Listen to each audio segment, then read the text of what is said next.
Salut petits potes, petit réact sur la chaîne secondaire, Loulou Blade React. On est là, nouvelle vidéo de Sofiane. J'adore Sofiane, enfin j'aime bien Sofiane, il fait des bonnes, très bonnes vidéos. C'est un de mes youtubeurs, je pense, préférés, tu vois. En termes de cinéma, comme un peu on pourrait avoir avec. Ça dépend qui, mais par exemple, Fedep peut parler un peu de cinéma horreur, le grand JD aussi un peu dans ses vidéos. T'as aussi Seb aussi qui peut traiter de certains sujets comme ça un peu. Mais c'est vraiment très intéressant. Donc là, c'est une nouvelle vidéo, les messages cachés de Dans Pixar, Toy Story, Ratatouille, dans etc. laquelle on voit Linguini, le héros. Et Il y a une scène dans Ratatouille dans laquelle on voit il Linguini, le commence héros, direct, hein, il a pas sur le le point temps. de révéler à la cuisinière dont il est amoureux l'existence de Rémi, le rat caché sous sa toque. Et écoutez Rémi bien ce sans qu'il dit. famille. Hop, ce regard-là.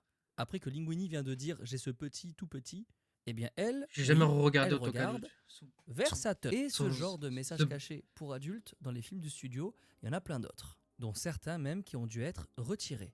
Et on va en parler. Je suis loin d'être le premier à faire une vidéo sur ce sujet, mais en ce moment je tombe sur plein de messages cachés Pixar que je ne connaissais pas. Alors voilà, aujourd'hui petite vidéo légère sur les meilleurs messages cachés de Pixar, du moins mes préférés.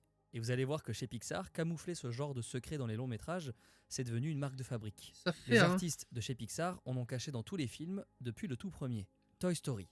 Alors bien sûr que dans cette vidéo on va parler des easter eggs les plus connus, comme le camion Pizza Planet, ou le numéro A113, mais il y en a d'autres, moins populaires, que C'est pas les perso je refs. préfère. Pizza Clin Planet. d'œil personnel, messages sociaux, vengeance envers un autre studio, indices sur le dénouement des films, et bien sûr quelques messages politiques.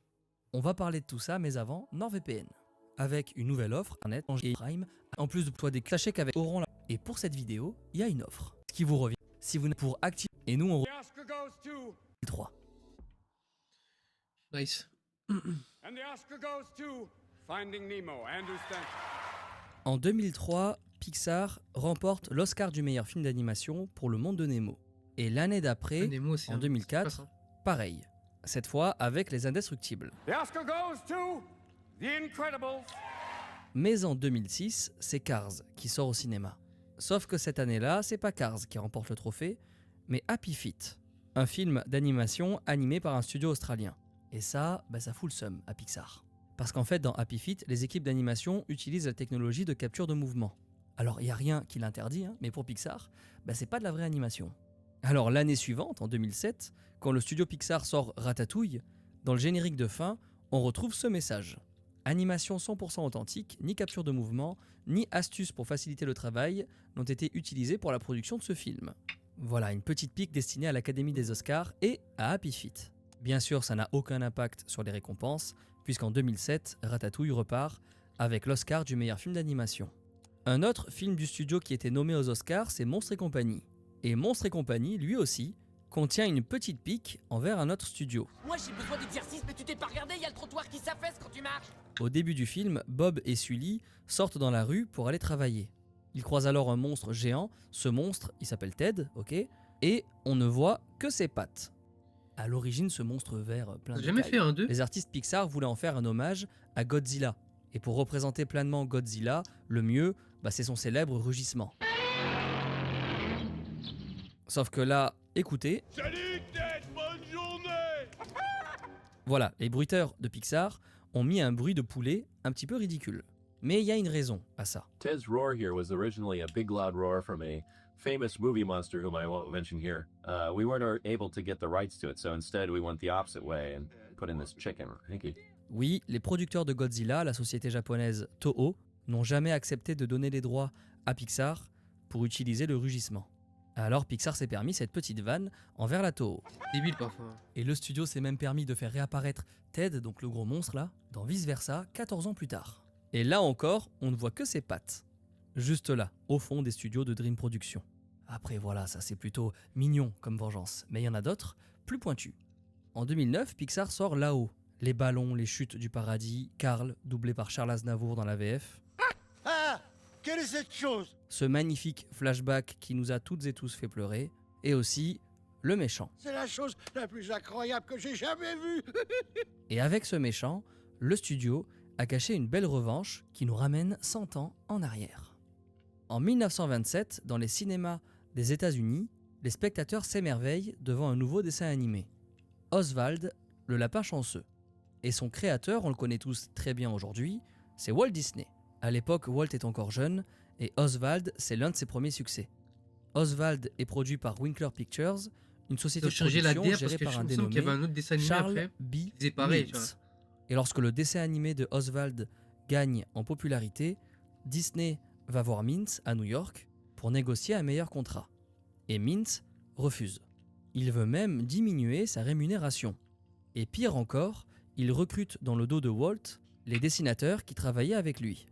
Alors Walt se sent Après, c'est trahi, là qu'il a il changé la perd DA. en plus de ça les droits d'Oswald, et c'est là qu'il quitte New York et retourne à Los Angeles pour commencer à travailler sur un nouveau personnage qui deviendra célèbre. Aujourd'hui, Disney est devenu un empire, a racheté Pixar et tout le monde a oublié Charles B. Mintz. Tout le monde, sauf les créateurs de là-haut. Ils nomment le méchant du film Charles F. Muntz. Attendez, seriez-vous Charles Mons oui. En référence à Charles B. Mintz. Voilà, c'est subtil, à quelques lettres près. Un autre easter egg lié aux lettres mais aussi à Walt Disney se cache dans Wall-E. Officiellement, le nom du petit robot, c'est un anagramme qui signifie Waste Allocation Load Lifter Earth Class. En français, ça veut dire compacteur terrien de déchets. Mais ces lettres, on peut aussi les lire autrement. Ok. Wall, c'est pour Walter, le vrai prénom de Walt Disney. Et le I, c'est pour son deuxième prénom, Elias.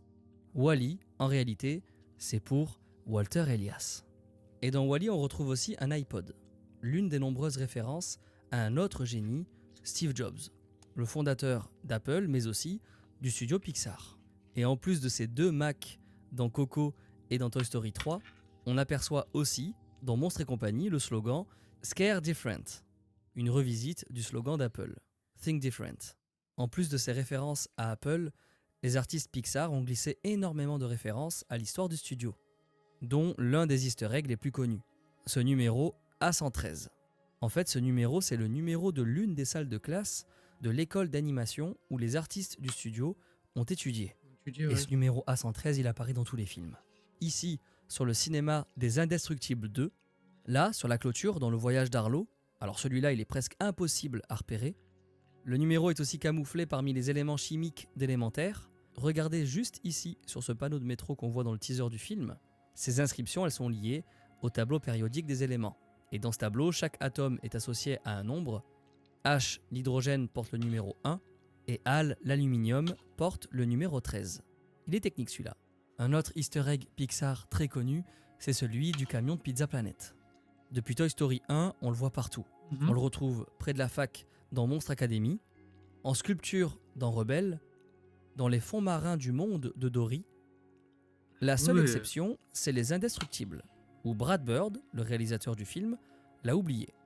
C'est pas une vanne, c'est juste dommage, il avait lui-même expliqué. Il dit juste là qu'il n'a pas pensé au camion Pizza Planet. Voilà.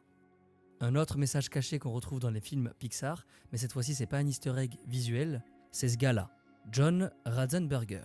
C'est un acteur américain et c'est aussi un petit peu le porte-bonheur du studio. Pixar lui a fait doubler un personnage dans presque tous les films. La tirelire dans Toy Story, c'est lui. Hey, Ham! Look! I'm Picasso! I don't get it. Le camion Mac dans Cars, c'est lui. Hey, kid! Congrats on the tie! Tom, l'ouvrier dans la haut, c'est aussi lui. What do you say to that? John Ratzenberger double beaucoup d'autres personnages. Et Mac, le camion dans Cars, l'explique même pendant le générique de Cars 1, où l'on voit tous les personnages doublés par Ratzenberger. Wait a minute here. They're just using the same actor over and over. Des années plus tard, on le découvre même physiquement sous forme de squelette dans Coco. C'est lui là. Il est presque dans tous les films du premier Pixar, Toy Story 1, jusqu'à Vice Versa 2, où il prête aussi sa voix à cet ouvrier. Expanding the place, you know, for the others. Dans les Pixar, il y a Oh, les aussi mecs un peu énormément ronchons, de genre. références à des films légendaires, comme cette référence à Shining dans le monde de Nemo. Here's Brucey. Here's Johnny! Et il y a aussi une scène dans Die Hard la voir, 3, la regardez. On y voit donc Samuel L. Jackson Pour les braqué adultes, par quoi. un policier. Le téléphone sonne. Il demande juste une petite chose au policier, pouvoir y répondre. Il faut que je décroche ce téléphone. Lève les mains, putain! Et bah dans les Indestructibles, on a presque un copier-coller.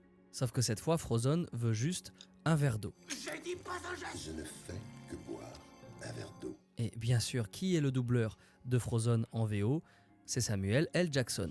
Et ça, c'est brillant. Je vous en partage une petite dernière Ah ouais. que j'adore. Regardez ce rat. Ce rat qui boxe un gigot comme dans Rocky. Voilà, c'est subtil, j'aime bien. Et dans Ratatouille, on voit aussi 2 références à un autre film Pixar sorti quelques années avant. Si on met pause juste ici, on peut voir que Linguini porte un slip, les Indestructibles. Indestructible, ouais. Et toujours dans Ratatouille, dans les rues de Paris, on croise aussi J'ai jamais fait un Folamour, 2. le premier méchant des Indestructibles. Et ça, ça pourrait vouloir dire que les 2 films se passent dans le même univers. En 2013, il y a un blogueur américain qui est même allé plus loin, en lançant cette théorie que vous devez peut-être connaître. Selon lui, tous les Pixar sont liés. Toutes les histoires sont connectées et pour bien les comprendre, il faut regarder les films dans un ordre bien précis. Mais ça, on en reparlera peut-être un jour dans une vidéo dédiée à la théorie Pixar. Ce qui n'est pas une théorie mais bien réel, c'est le petit défi que se sont lancés les artistes de chez Pixar en glissant dans chaque long métrage un indice sur le prochain film du studio. Dans Monstres et compagnie, on aperçoit cette fresque ornée de poissons clowns. Et là, très connu celui-ci, on surprend carrément Boo qui donne à Sully une peluche Nemo. Alors que le monde de Nemo ne sortira que 2 ans plus tard. Dans Cars 3, il y a une télé qui diffuse des images de Santa Cecilia, la ville de Coco. Et dans Coco, dans le monde des morts, on aperçoit un poster des Indestructibles. Dans Vice Versa 2, dans les souvenirs de Riley, on distingue Elio. Elio, c'est le héros du film du même nom qui sort en 2025. Mais il y a une fois où Pixar a été un petit peu trop confiant. Dans Toy Story 3, on aperçoit ce panneau, dans la chambre d'Andy, avec ce dessin d'un petit triton. Ça, c'est une référence à Newt, un Pixar qui devait sortir en 2011, mais qui n'a jamais vu le jour. Il devait mettre en scène 2 petits tritons qui se détestent, mais qui doivent collaborer pour sauver leur espèce. Trop ressemblant à Rio et Rango, 2 films d'animation sortis ces années-là, il a été annulé par le studio alors qu'il était en cours de production. Pour le plaisir des yeux et aussi pour rendre hommage aux artistes qui ont bossé dessus, je vous mets ici quelques visuels du film annulé de Pixar. Dommage, hein. T'imagines, tu bosses des mois et voire des années dessus. On t'annule ton travail. Dans Là-haut, si on observe C'est dur, hein. cette scène attentivement, on remarque que tout ce qui concerne Carl est de forme rectangulaire. Sa table de nuit, son réveil, son cadre, sa couette, tout est carré ou rectangle. Même ses lunettes, même sa tête. Et ici c'est pareil, tout est rectangle, tout est droit. Et devant chez lui, c'est la même chose. À l'inverse, tout ce qui concerne Ellie, sa femme, est rond. Ses cadres, ses lunettes, son fauteuil. Ces formes rondes, elles apportent du dynamisme à l'image, du mouvement. Tout ce que Carl a perdu depuis la mort de sa femme. Et même Carl jeune, sa tête n'est pas carrée, elle est ronde, encore pleine de rêves. À travers les rectangles, on ressent que Carl vit dans un monde froid, étriqué. Mais heureusement pour Carl, tout va changer à l'arrivée de Russell. Regardez-moi tous ces ronds qui débarquent dans sa vie. Le visage de Russell, ses badges, les ballons qui soulèvent la maison, et puis le chien Doug et tout ça, jusqu'aux lunettes d'aviateur de Carl. Mais il y a plein de messages cachés trop cool dans Là-haut. Ici, Carl fait une croix sur son cœur.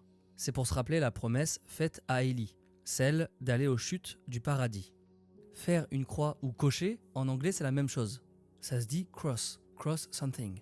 Et écoutez bien ce que dit Russell lorsqu'il toque à la porte. Well, I gotta help you cross something. No, I'm doing fine. Cocher, cross, fort. Il doit l'aider à cocher quelque chose, à tenir la promesse faite à sa femme. Mais pour revenir sur la symbolique des carrés et des ronds dans Là-haut, les artistes Pixar, ils adorent cacher des symboles dans les designs.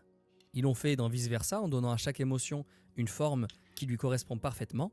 Joie, c'est une étoile, et c'est évident lorsqu'elle passe en 2D dans cette scène. Colère, avec sa tête rectangulaire, eh bien c'est une brique de cheminée. Dégoût, elle représente un brocoli. Et tristesse, une petite larme.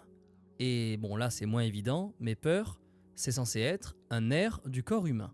Oui, c'est moins élégant. Et les artistes Pixar sont très forts, ils ne se limitent pas qu'au design. Tout au long du film, plus Riley est triste, plus ses vêtements s'assombrissent. Chez Pixar, ils adorent jouer sur les couleurs pour transmettre des émotions. Dans Wall-E, la Terre est ravagée, détruite par l'homme. Il n'y a que des ordures et plus aucune trace de végétation ou de nature. Alors les artistes Pixar ont fait le choix de ne jamais mettre la couleur verte sur la Terre. À part bien sûr la petite plante conservée par Wall-E. Même principe dans là-haut.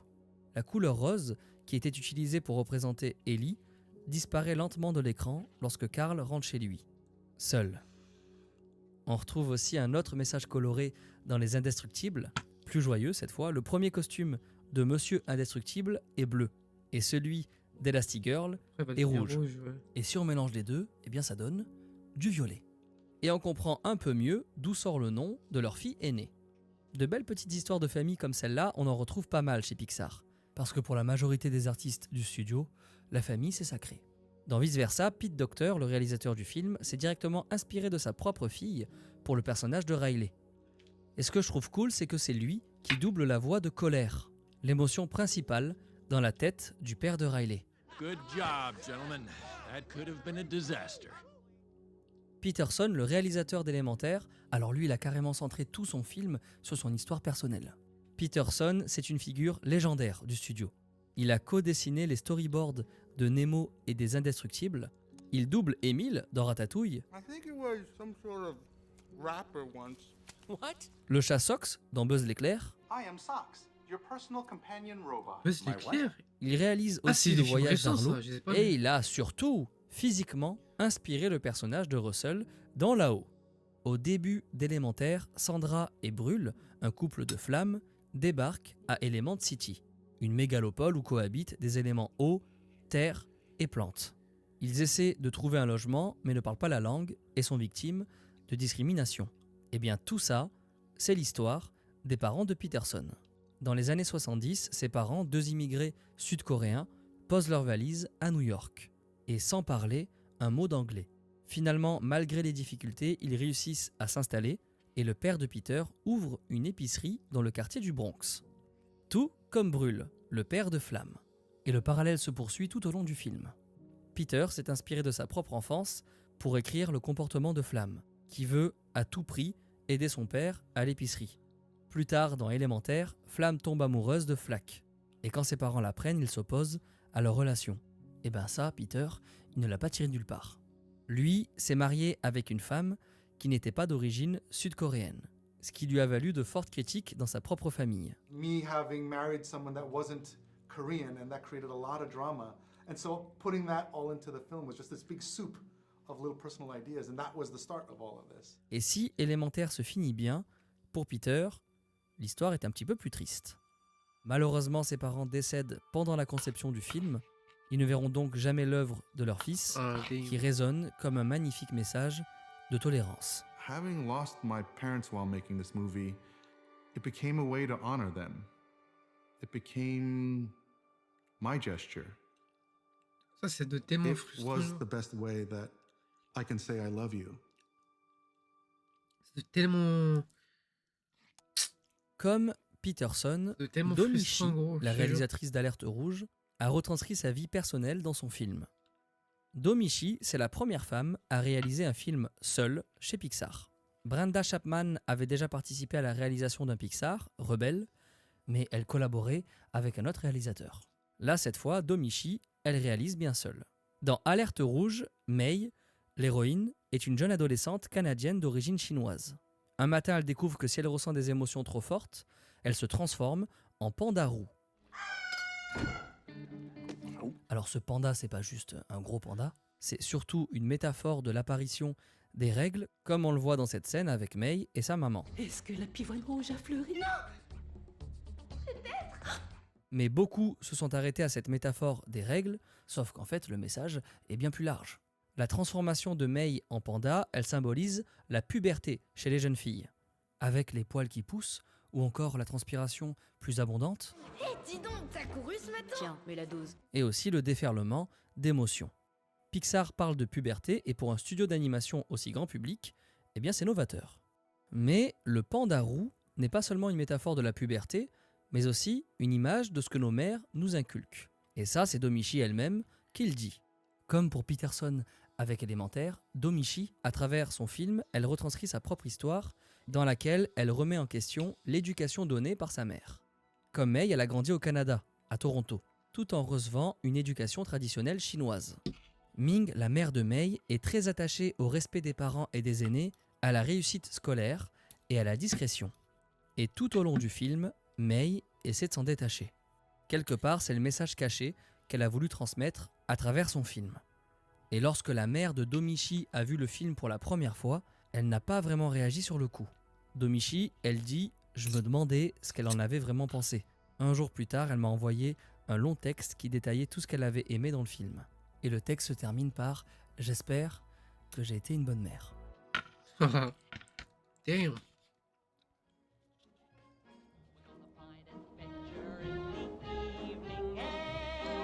Cette chanson, au début de Wall-E, c'est Put on Your Sunday Clothes, issue de la comédie musicale Hello Dolly.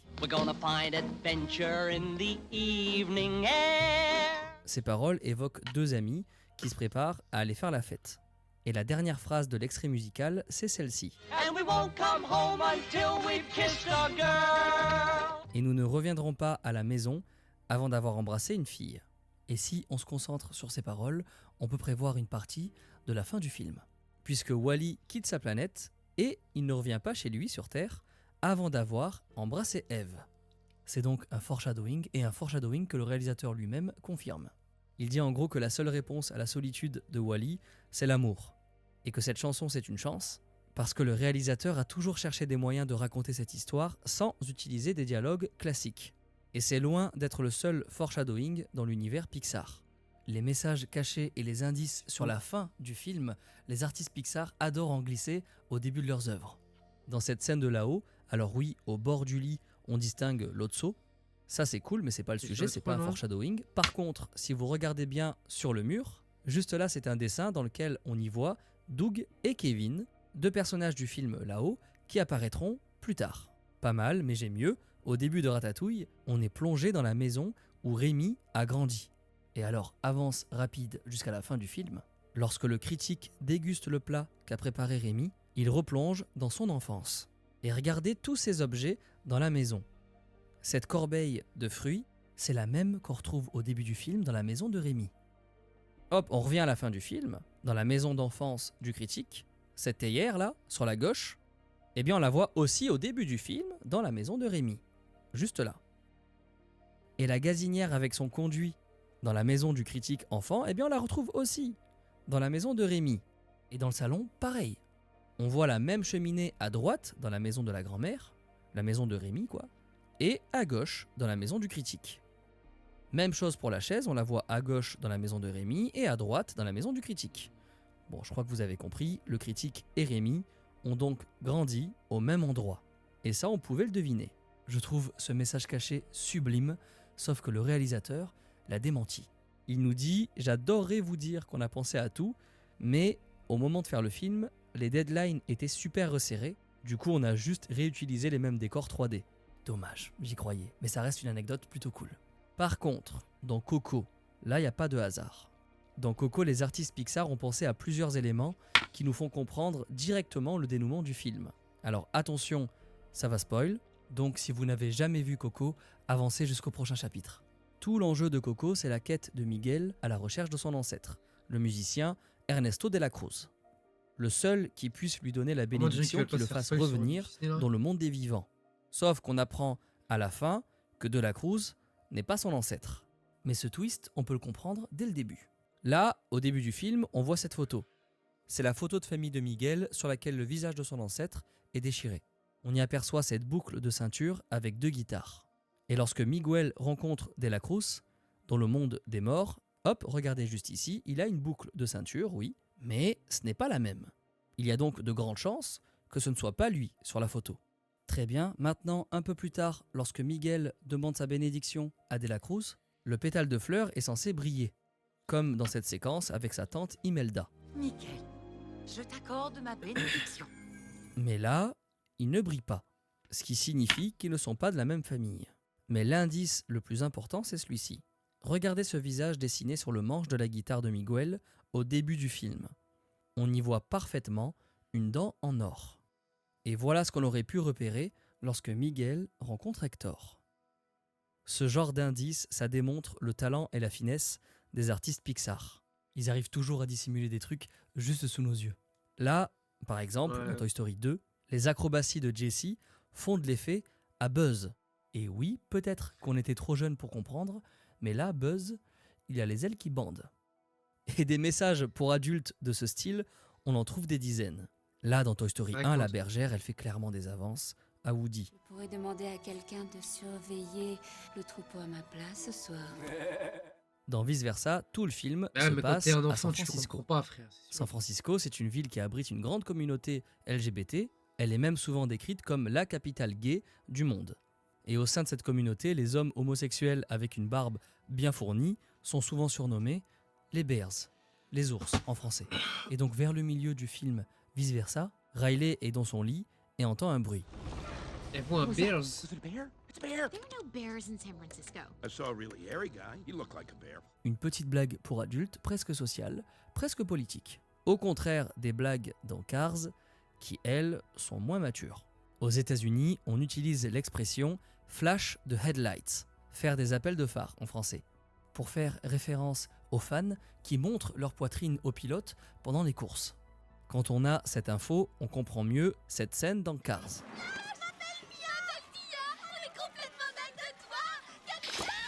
Voilà, pas mal les bzaises. Dans Cars 2, on retrouve un message caché qui renvoie à une sombre référence des débuts d'Internet.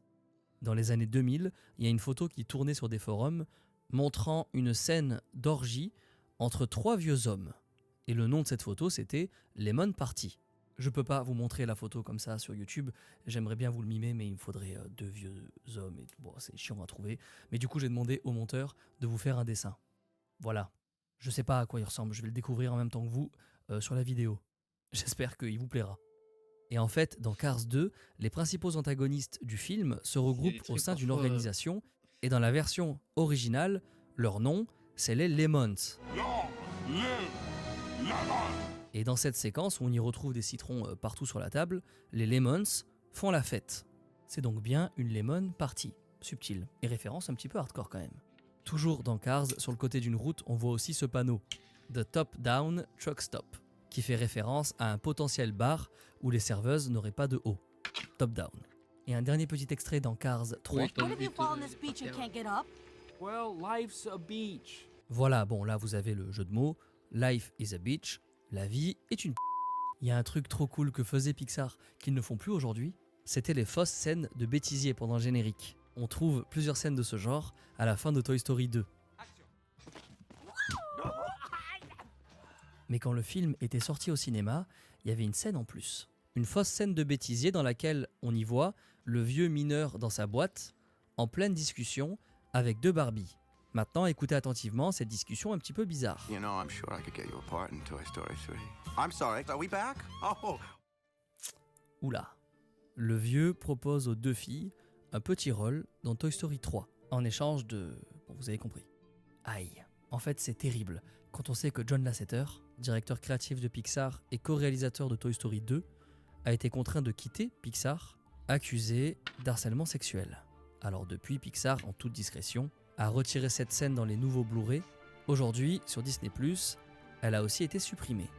Et celui-ci de message, il valait mieux le cacher. Pourquoi valait mieux le cacher? Si c'est un putain de pervers, gros. Bah non. Non, je... Putain. Et c'est le pire voyage. Il part en couille là.